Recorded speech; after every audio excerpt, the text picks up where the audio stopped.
you listen to reason? Will you open your eyes? We have Bobby from Los Angeles. Hi, Bobby. Hey, hi. How you doing? Hey, Martin. Okay. Basically, calling back again. I spoke with Martin after the show and a couple episodes ago. Remember? Yeah, vaguely. We have to unpack very quickly after the show, so we didn't get to talk very long if we did talk. So. Yeah, we did talk a little bit.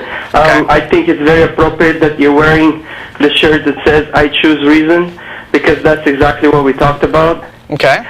If you don't recall, I said reason is your God, and then you said no, reason is a tool.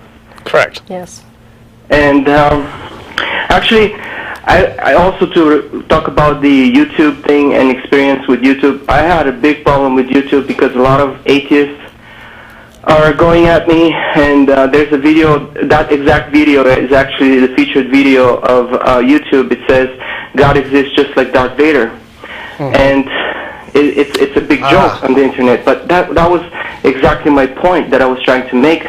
Those 2 minutes that I called after the show that day is when I spoke to you. And okay, well, what is the point that you'd like to make today, or what's the question that you have for us today? Just in the same thought process. If reason is a tool, then who handed down this tool to you to use without permission? It's not Darth Vader, right? Well, why assume that the tool was handed to us by someone? Why do you assume that it was a thing that was given?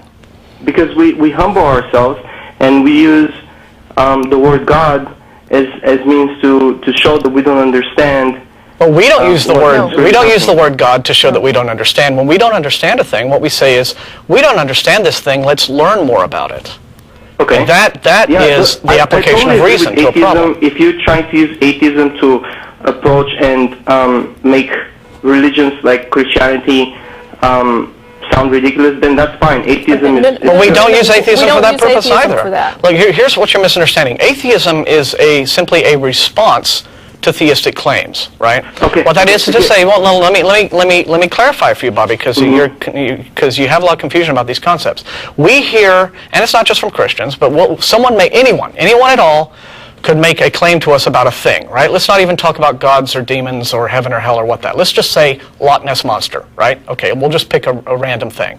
Someone who believes in the existence of this thing gives us their position. They give us their reasons for believing it. They give us whatever evidence that they think they have, and we evaluate that, right? And we look at it, and then after evaluating it, we make a decision as to whether or not it is credible. In other words, is any of this, or is this claim worthy of belief based upon the arguments, the evidence, the reasoning, the rationale that I'm being given by the person who does believe in it? Is this sufficient for me to decide, yes, this is a claim that I can consider a true claim worthy of belief? If the answer to that is yes, then fine. But if the answer to that is no, then okay. And I base that upon what I hear and then my evaluation of what I hear. So to be an atheist simply means that we have listened to claims about gods from people who believe in gods. We have listened to the claims. We have listened to their reasons that they give us for believing in gods. And we've thought about it and evaluated it and decided, all right, well, we don't agree. We don't believe in that claim. We don't share your belief in God. And that's all atheism is.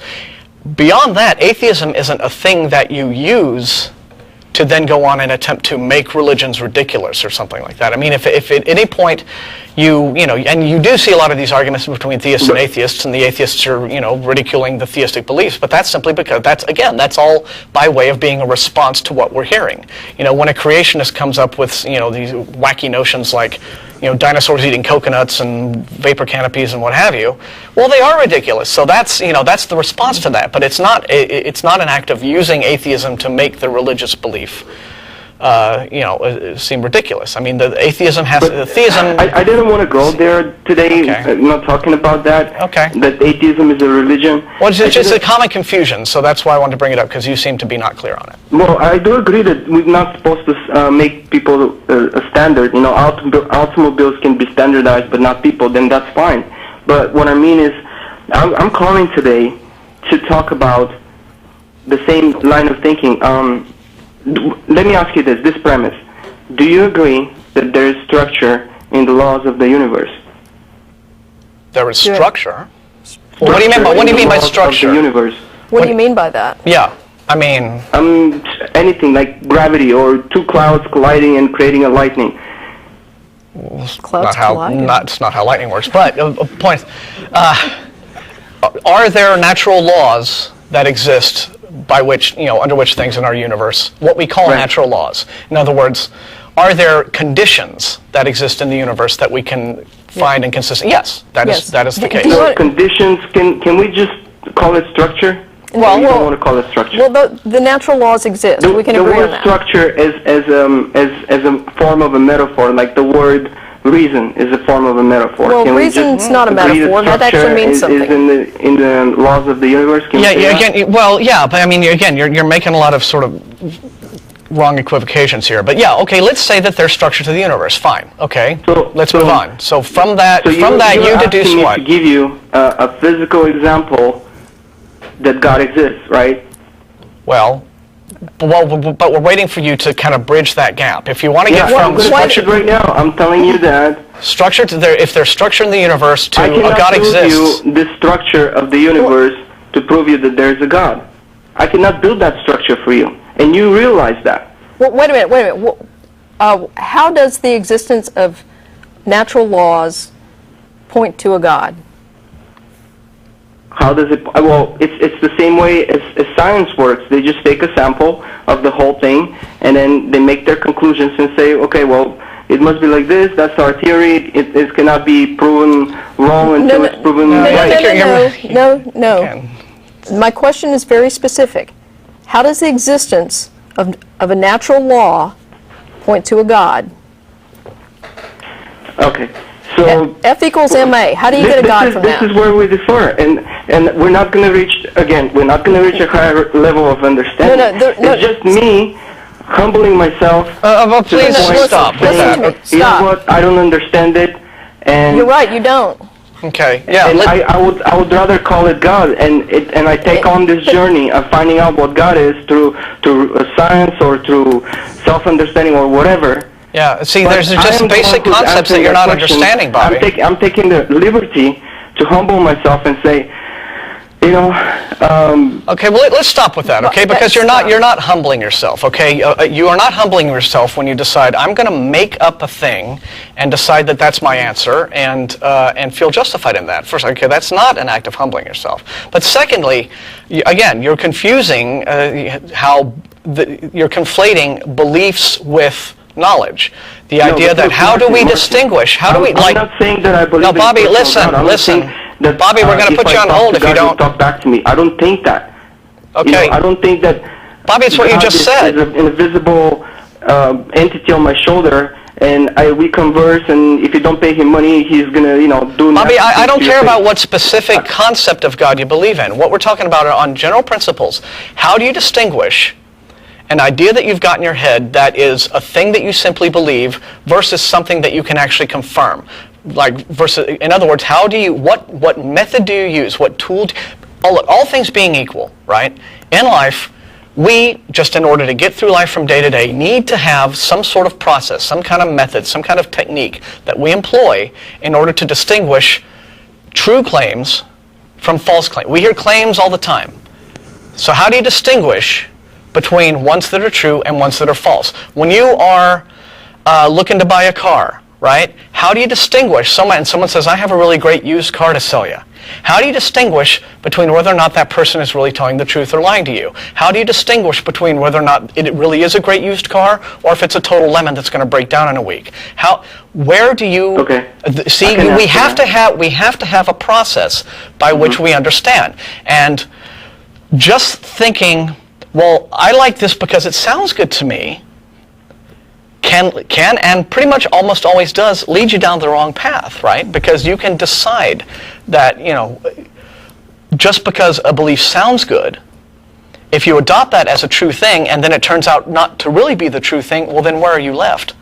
I think you're sort of left in a state of confusion. You're left in a state where, now you'll be making bad decisions in your life based upon having accepted something that you didn't really confirm was true. All I'm confirming is that there's a structure and... Right, and beyond that statement, what can you say about the fact that we can observe structure in the universe? I mean, just based on that, that really just tells you, yes, there's structure in the universe. But now, if you want to get to why there is structure in the universe, that's an entirely different question. So there's the observation. We observe that there's structure in the universe, that there are natural laws, that things in the observable universe seem to follow. So now, in order to get from there to what is the cause of all of that, now there is a gap that we have to bridge in order to get from what we see to what we want to decide is the cause for what we see.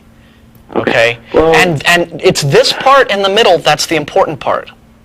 Look, I want to say this. If I may quote some people... do you understand what I'm telling you, though, about how we bridge the gap? Do you at least understand what I'm trying to explain to you with that? It's a leap of faith. And no, see, that's where you're missing the boat. There are two ways to do it. One is to take the leap of faith, and one is to say, okay, guy who wants to sell me this big used car, shut up and take my money, right? Here I don't need to test drive it. I will take you at your word. I don't even need to see the car. Just bring it over to my house, leave it in my driveway. I'll meet you with the cash up front. There you go, right? Or there's that, which is taking the leap of faith. Or there is, well, before I choose to buy this used car from you, do I have a mechanic look it over? Do I check out its maintenance history? Do I take it for a test drive? We're not dealing with physical... Yes, we are. Yes, we are. You are trying to find an explanation for physical constants in the universe. The structures of the universe are invisible. Like the laws of gravity No, they're not. is invisible. No, the structures of the universe are things that we can observe. I'm sorry. Okay. It manifests in the ways of planets orbiting each other. Okay. Yeah. Then these are physical properties of the universe. Appear in front of you, just like you can construct a car. Wait, say that again. What was that? Say that again. Can I make the structure of the laws of the universe into an actual structure and make it appear in front of you, just like Well, now wait a cars? minute. See, now here's The laws of the universe. Do you understand what scientific laws are? Are you implying that I don't understand what scientific laws are? Yes, I am. Yeah. Why are you implying that I don't understand what scientific laws are? Because you seem very confused. So tell me what your understanding of scientific laws are. What do you think they are?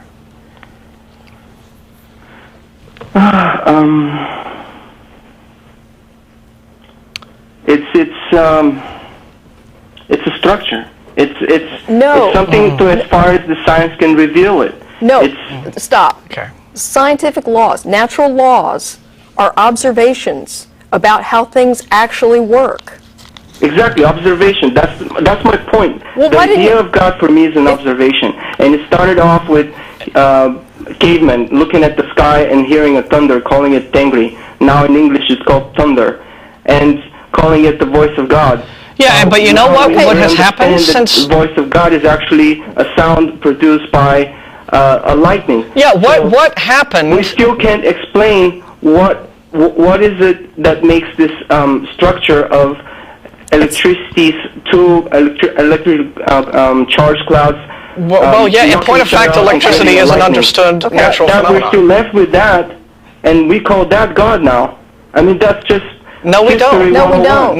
No, You might call it God, but you're wrong. Yes, you see, what has to use It's the an example that you observation, use? and it started off when we were Bobby, cavemen. we're going to put you on pause. Okay. Okay, you're on hold now, Bobby. Yeah, here's how it works, Bobby. What happened, to use your own example, what happened in the intervening time from the time when primitive man looked up at the sky and saw lightning and thought it was an angry God being all pissed off and punishing people, from that period in history to today. What happened was we developed the tools that I just described to you, bridging the gap between what's observed and finding out the cause of what's observed. Okay? Before there was the leap of faith, going from I see lightning, God's pissed, to I see lightning, what's causing the lightning? Let's figure it out. And we observe and we learn actual facts. And what happens when we learn actual facts, okay, is that the God explanation is now no longer applicable. It gets thrown out because it wasn't needed, or because it was incorrect, because there was a perfectly natural explanation for the phenomenon. And that's where you're conflating these two things. You think that this process of actually filling the gaps in our knowledge with observation and testing and repeating these observations and testing and independently confirming all this stuff is no different than going, I see structure in the universe, therefore God. And yet there's a vast difference. They could not possibly be two more greatly opposed methods And of thinking about our things. understanding of the universe and anything in it has never been improved by saying God did it and leaving it at that. And So do you see what we're explaining to you? I think I brought him back, or did I? Here. Hello? Hi. Hello? Yeah, Okay. I'm on hold or no? Not anymore. No, not Okay? anymore. We had to put you on hold because you know. I'm you- wild. Okay, No, I'm you sorry. just- That's just the Okay. God speaking in me. But no, what I want to say is this. All you said right now, all of this on hold thing that you were talking about is telling me one thing only, and that is that we don't have the technology to explain the structure of the universe entirely, or how did But so what? But I that's, don't think you'll come get to existence. I Like, don't what is think the you'll- I don't- intention of Bobby. the laws of the universe? Is there Bobby. an intention? Is there such thing as an intention? yeah. And There's no evidence that there's an intention in the universe. But regarding your claim that we don't have the technology to explain everything, I don't think you'll find a single scientist out there that claims otherwise. Well, I can But- tell you this from a scientist, and it's a very famous scientist, and he keeps saying the same thing over and over Okay. again. There we go. You got What about people 1 minute. Is the Okay. pursuit of science becomes convinced that the spirit is manifested in the laws of the universe, a spirit vastly superior to that of man, and one in the face of which we, with our modest powers, must feel humble.